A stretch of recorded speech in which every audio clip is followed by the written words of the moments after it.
Inilah bekas pasar sayur Penayung. Kondisi terkini bisa kita lihat, banyak bangunan sudah tidak ada atap lagi. Masyarakat ini kondisi bekas pasar sayur Penayung yang dibangun usai tsunami, yang merupakan bantuan dari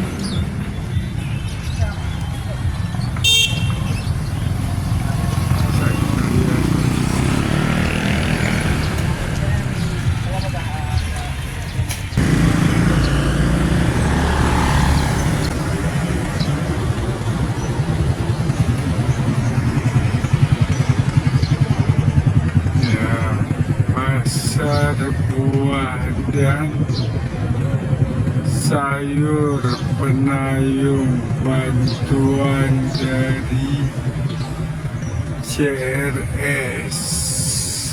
Beginilah kondisinya.